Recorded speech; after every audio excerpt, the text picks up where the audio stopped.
Yo, degree হাতত কিন্তু pocket তো শূন্য।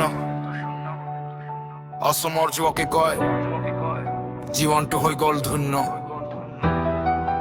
আবেগিক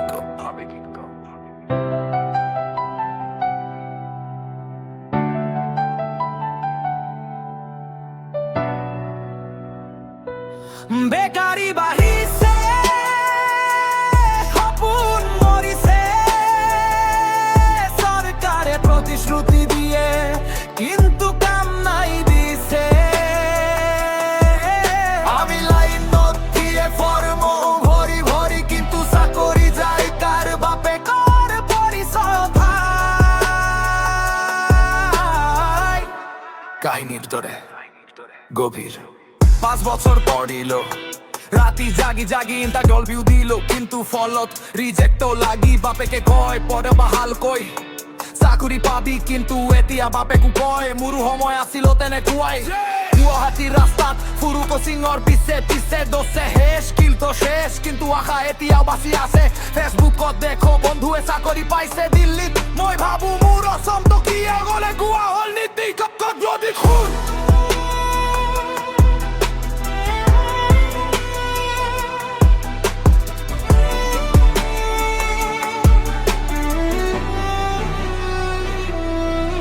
পেপাৰ লিক হয় ঘুচ হয় মেধাৱী কান্দে অন্ধকাৰত যিসকলে পইচা দিয়ে তেওঁলোকৰ চাকৰি পাকা পাকত।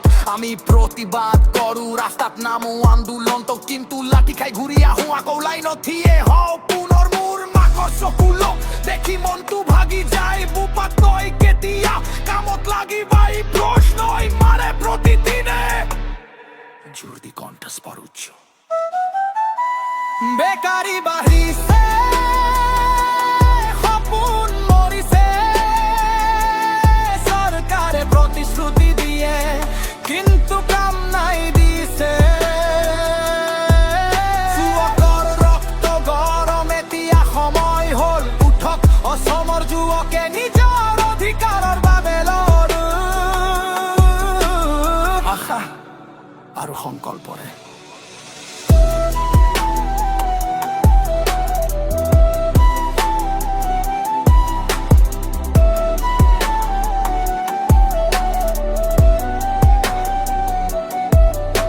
এদিন আহিব যেদিন অসমৰ প্ৰতিজন যুৱকে কাম পাব। সেইদিনা মই ৰেপ নকৰো হাঁহি হাঁহি কামলৈ যাম কিন্তু তেতিয়ালৈকে মোৰ মাইকটো ঝুলি থাকিব। বেকাৰ যুৱকৰ কণ্ঠ হৈ চিঞৰি থাকিম মাইক ড্ৰপ।